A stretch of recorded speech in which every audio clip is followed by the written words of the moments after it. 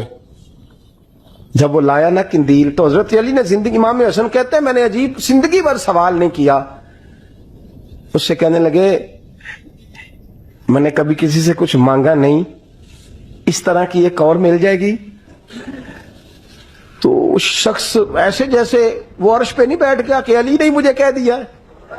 کہنے لگا حضور مل جائے گی. فرمانے لگے لے جاؤ. کہتے ہیں وہ لے کے آیا. تو جب وہ لایا تو پہلے والی کندیل کو اتنا نہیں, اس کندیل کو سینے سے لگایا, اپنا امامے کا پلو لے کے حضرت علی نے پوچھا. پھر آنکھوں میں آنسو آئے. امام حسن کہنے لگے ابا جی میں سمجھ نہیں پا رہا, یہ آپ نے تو زندگی بھر بھوک کاٹی ہے, سوال نہیں کیا, تو یہ کیا ہے؟ کہنے لگے مجھے بڑی پسند آئی تھی, دل کرتا ہے ایک لے لوں اور میں حضور کی مسجد میں بھی بھیج دوں, میں مدینے میں بھی بھیج دوں.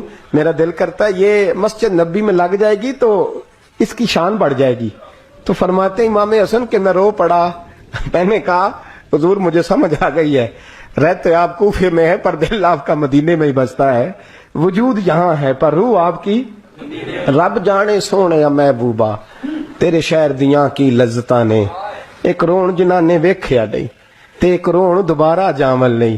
میرے اعلیٰ حضرت فاضل بریلوی رحمت اللہ علیہ فرماتے ہیں حرم کی مدینے کے خطے خدا تجھ کو رکھے, مدینے کے خطے خدا تجھ کو رکھے, غریبوں فقیروں کے ٹھہرانے والے. یہاں غریب فقیر درویش مدینہ حسن ہے. توجہ ہے اب حضرات کی. میں 2010 میں گیا تھا. اماں جی جب میں جانے لگا تب بھی میں روتا ہی گیا. واپس آیا تو میں اپنی والدہ سے میں نے کہا کہ اماں یہ کہیں خامی ایمان ہی نہ ہو. میں مدینے سے پلٹ آیا, میں بڑا تڑپا. میں نے کہا اماں جی وہ جانے کی جگہ تو ہے پر دوبارہ آنے کی جگہ نہیں, وہاں سے دوبارہ آنا نہیں چاہیے. وہاں سے سب سے مشکل مرحلہ مدینے سے لوٹنا ہے, آنا نہیں چاہیے. تو میری اماں مجھے کہنے لگی اللہ تجھے بار بار بلائے گا, دعا کرنی چاہیے, رونا نہیں چاہیے. بزرگوں کا درویشوں والا جو انداز تھا.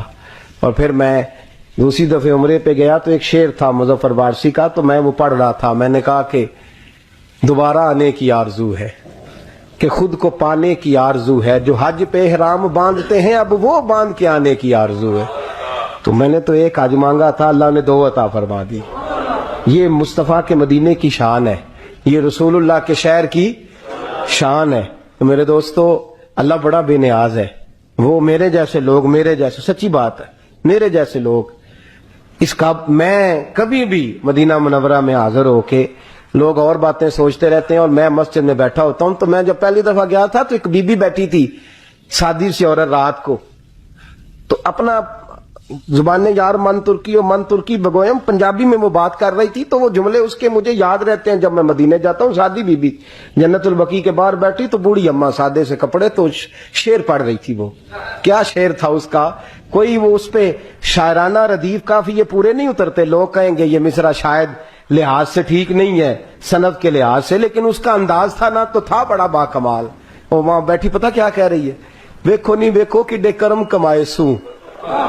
لوگ کہیں گے ردیف کافیے کے لحاظ سے شاید ٹھیک نہیں, لیکن اس کی فکر کتنی ٹھیک ہے, سوچ کتنی ٹھیک ہے. کہتی ویکھو نہیں ویکھو کہ کرم کمائے سوں, میرے جے گندے مندے در تے بلائے سوں. سید عالم صلی اللہ علیہ وسلم کے وصال ظاہری کے ایام قریب آئے تو حضور نے سرخ پٹی باندھی. تیز بخار ہے نبی کریم کو.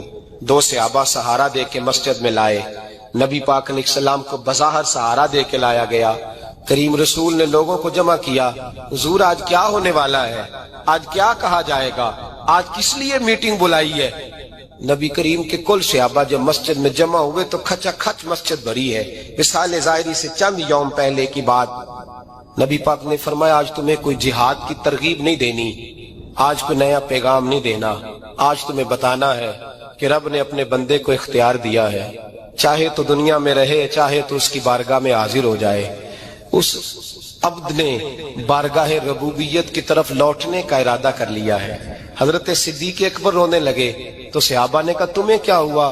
کہنے لگے سمجھ نہیں رہے کسی کی بات نہیں کر رہے, نبی پاک تو اپنی بات فرما رہے ہیں. اس نے جانے کا ارادہ کر لیا. سنیے میرے بھائی, محبوب پاک نے فرمایا بھائی کسی شخص کو میری طرف سے کوئی تکلیف پہنچی ہو تو بدلہ لے سکتا ہے, بدلہ لے سکتا ہے. کسی کو تکلیف پہنچی ہو. صحابہ پھوٹ کے رونے لگے, محبوبہ کرم ہی کرم ہوا ہے, رحمت ہی رحمت آئی. آپ کے بارے میں گمان کرنے والا بھی دائرہ ایمان سے نکل جائے گا. حضور آپ کیا فرما رہے ہیں؟ فرمایا نہیں بھائی اٹھو. پیچھے سے جناب عکاشہ بن محصن اٹھے, ہاتھ کانپتے ہیں, آگے بڑھے, کہنے لگے یا رسول اللہ, ایک جنگ کے موقع پر آپ نے درہ مارا تھا, ننگی پیٹھ پر صفیں سیدھی کراتے, بات دل میں رہ گئی ہے, میں نے بدلہ لینا ہے. نبی کریم نے فرمایا بلال دوڑ کے جاؤ, فاطمہ کے گھر درہ پڑا ہے, درہ لاؤ. سیدنا بلال حبشی کہتے میں گیا, دستک دی سیدہ طیبہ طاہرہ. حضرت فاطمہ فرمانے لگی بلال کیسے آئے ہو؟ اماں جی وہ درہ چاہیے تھا. سیدہ کو تشویش ہوئی, کہنے لگے بلال نہ تو جنگ پہ جانا ہے, نہ جہاد ہے, نہ کوئی ایسا موقع ہے. حضور کی تو طبیعت مبارک بظاہر بڑی علیل ہے, درہ کیا کریں گے؟ حضرت بلال عرض کرنے لگے اماں جی ایک صحابی بدلہ لینے لگے ہیں. صاحب طبقات نے جملے لکھے ہیں, کہتے ہیں بی بی صاحبہ نے درہ بھی دیا اور امام حسن حسین کو بھی باہر نکالا. فرمانے لگی عکاشہ سے کہنا 100 درے مارے, ان 2 شہزادوں کے جسم پر نبی پاک کے قریب نہ جائے. میں نے 2 بچے پیدا ہی اپنے محبوب پر قربان کرنے کے لیے کیے, ان کو لے جائے. حضرت بلال کہتے میں 2 شہزادے لے کے آیا, اور جب دروازے میں میں لے کے پہنچا تو نبی پاک نے دیکھا تو آنکھوں میں آنسو آ گئے. فرمایا ان کو بٹھا دو, مجھے پتا ہے فاطمہ نے کیا کہہ کے بھیجا ہے. حضرت سیدنا بلال فرماتے ہیں درہ میں نے جناب عکاشہ کو دیا. حضرت عکاشہ درہ لے کے آگے جو بڑھے تو حضرت ابو بکر صدیق نے ان کے پیروں پہ ہاتھ رکھا. فرمایا عکاشہ میری طرف آ یار, مجھے مار درے, نبی پاک کے قریب نہ جا. مصطفیٰ کریم نے فرمایا ابو بکر تو ہٹ جا, اسے آنے دے. فرماتے ہیں میں چند قدم آگے گیا تو مولا علی شیر خدا نے میرے پیر پہ ہاتھ رکھا. کہنے لگے عکاشہ سوچ تو صحیح تو کیا کر رہا ہے؟ حضور نے فرمایا علی ہٹ جاؤ, میرا اور ان کا معاملہ ہے. جناب عکاشہ آگے بڑھ رہے. نبی کریم نے فرمایا میں اپنی امت کو درس دینا چاہتا ہوں, خبردار خبردار زندگی میں تمہارے ہاتھ سے زبان سے کسی کو تکلیف نہ پہنچنے پائے. خبردار یاد رکھنا, وہ معاشرے بگڑ جاتے ہیں, وہ معاشرے تباہ کر دیے جاتے ہیں جہاں ظلم ہوتا ہے, جہاں زیادتی ہوتی ہے, جہاں لوگوں کو ستایا جاتا ہے. محبوب کریم کے قریب آئے حضرت عکاشہ کا, حضور میری پیٹھ ننگی تھی, آپ بھی ذرا کپڑا ہٹائیے. نبی کریم نے پیٹھ سے کپڑا ہٹایا. جناب عکاشہ نے درہ جو اٹھایا تو صحابہ کی چیخیں نکلی. حضرت عکاشہ نے درہ دور پھینکا, حضور کے بطن اطہر سے لپٹ گئے, چومنے لگے. کہنے لگے حضور وہ تو صفیں سیدھی کراتے لگ گیا تھا, آپ نے کہاں مارا تھا؟ یا رسول اللہ میں تو بہانہ بنا رہا تھا کہ جاتی دفعہ مجھے وجود چومنے کا موقع نصیب ہو جائے, مجھے یہ موقع نصیب ہو جائے. میرے حبیب نے فرمایا جس نے جنتی دیکھنا ہو میرے عکاشہ کی زیارت کر لے. بھائی ظلم کا دروازہ کھلا ہوا ہے اور لوگ بھول جاتے ہیں زیادتی کرتے ہوئے. وہ بہو سے ہی کیوں نہ کرے, وہ اپنے گھر کے بھول جاتے ہیں کہ شاید پوچھنے والا کوئی نہیں, شاید میزان نہیں لگے گا. ایران کے بادشاہ نے اپنے بیٹے کو پڑھانے کے لیے ایک استاد صاحب کا بندوبست کیا. استاد صاحب کو کہا کہ میرے بچے کو دین پڑھائیے, میں چاہتا ہوں کل اس نے عنان حکومت کو سنبھالنا ہے تو یہ دین سے آگاہ ہو جائے, اس کو کچھ سکھائیے پڑھائیے. بہت نیک بزرگ بڑے درویش عالم پڑھانے لگے. اسباق مکمل ہو گئے, دین کے اسباق قرآن مجید پڑھایا, احادیث طیبہ کا درس دیا, اصول فقہ سے روشناس کرایا. جب بچے نے مکمل تعلیم حاصل کر لی اور آمین ہو گئی, دستار ہو گئی, فارغ ہو گئے, تو پھر ایک دن استاد صاحب نے کہا بیٹے کل تم نے ضرور آنا ہے, کچھ بات کرنی ہے. شہزادہ گیا ملنے استاد صاحب سے. استاد صاحب نے کنڈی لگا لی, ہاتھ میں درہ پکڑ لیا, مار مار کے پورے وجود کو زخمی کر دیا. کوئی غلطی نہیں, کوئی بات نہیں, مارا. اب بچہ آیا آ کے بادشاہ سلامت سے کہا کہ ابا جی سمجھ نہیں آئی, بڑا مارا ہے استاد. تو سیانے تھے نا بادشاہ, یہاں تو قاری صاحب روز کٹہرے میں کھڑے ہوتے ہیں, مولوی صاحب آپ نے میرے بچے کو کیوں مارا ہے؟ آپ 8000 کے مولوی ہیں, میرا کئی کروڑ کا بچہ ہے, سویرے بدل لیں گے. خبردار آپ نے بچے کو ہاتھ لگایا, اپنی حیثیت میں رہے معاذاللہ.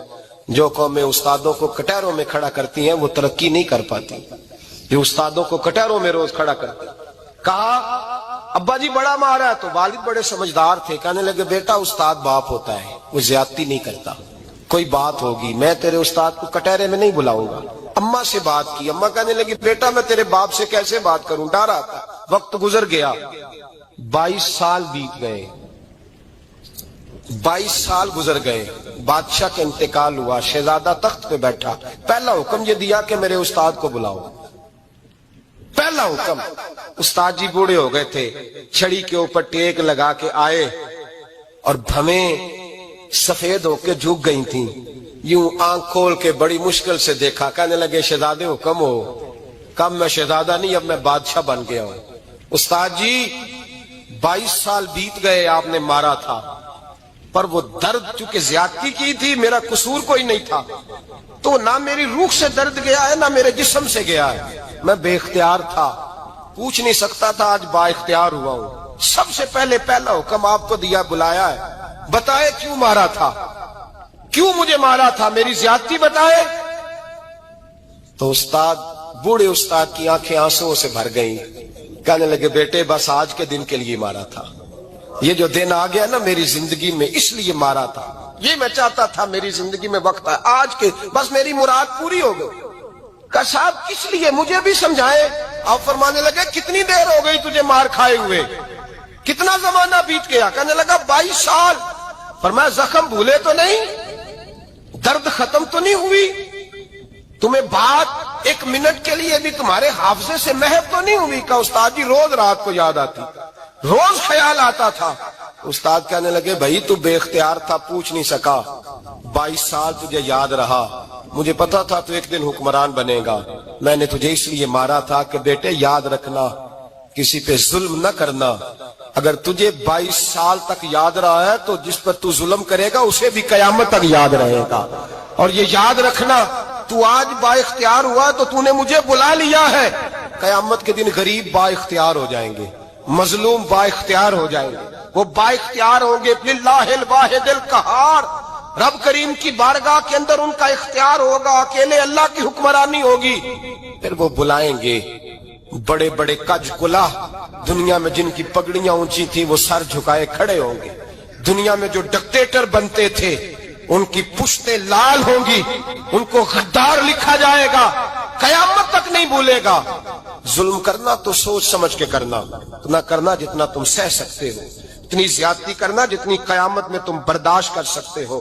میرے نبی کریم صلی اللہ علیہ وسلم نے فرمایا ظلم سے بچو، یہ قیامت کے اندھیروں میں سے ایک اندھیرا ہوگا، زندگی میں زیادتی نہ کریں، اگر تھوڑی دیر کے لیے کوئی چیز برداشت کر جائیں گے تو وہ فائدہ دے جائے گی، کچھ دیر کے لیے اگر سہ جائیں گے تو نفع مل جائے گا، سہنے کی کوشش کریں لیکن زیادتی نہ کریں، نظر کو، سوچ کو، ذہن کو پاک رکھیں، اور میرے بھائی زندگی پوری ظلم سے بچیں، زیادتی سے بچیں۔